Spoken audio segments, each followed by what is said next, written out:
Цэргийн алба хаагчдын хувьд карантины хугацаа болоод эхний саруудад сэтгэл зүйн хувьд тогтворгүй байдалд ордог байна. Энэ үед тэдэнд ар гэрийнхний эргэлт, захидал зэрэг сэтгэл зүйн дэм болдог гэлээ. За мөн тэднийг хамгийн их ойлгож мэдэрч ажилтдаг хүн бол соёл хүмүүжлийн зааварлагч сэтгэл зүйч байдаг байна. Цэргийн сэтгэл зүйч Сарангогийн хувьд цэргүүдийн сэтгэл зүйн байдалтай уялдуулж соёлын арга хэмжээ зохиож ар гэрийнхнийг нэг бүрчлэн таньдаг болжээ. Нандинхүү цэргийн албанд татагдаад 5 сар болж байна.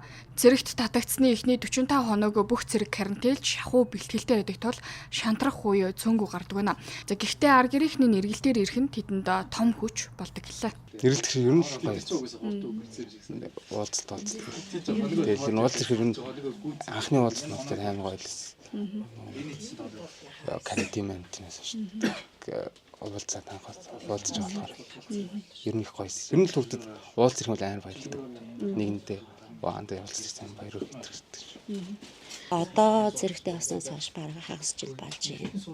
Энэ хугацаанд өдөр ойрхон эрхийг боддоо яг ирдэг л дээ. Эрх болгонд өөрчлөгдөөд илүү одоо ингэ яриа хөрөнд төлөвшсөн, нийгмийн харилцаа аюу өөрчлөгдсөн. Одоо тэгээ өрөөсөө ярьлаа шүү дээ, юм ойд сургаад зөвлөлээд өглөө эрт босдог болсон.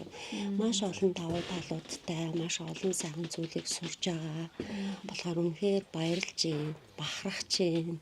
Албандаа тасахгүй байна гэдэг юм уу? Орж ирээд надад хэцүү байна, алба хахад хэцүү байна. Эсвэл нэг зөвхөн санаад байна, эсвэл ээжигээ санаад байна. Нэг тэгч ярьчмаар байна ч юм ингээл тийм тулгамдж байгаа асуудлыг тухай үед нь шийдээд тэгээд ярилцахтаа тэр хүнээс яг ямар асуудалтайгаа энэ тэмдэглэл хийж хөтлж аваад үлддэг.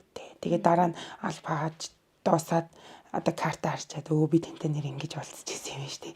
Албандаа тасахгүй масгүй гэж юу ярьж ирсэн болвол тэгээд ингээд сүлд нас яг тэгж яриа өрнөлдөг.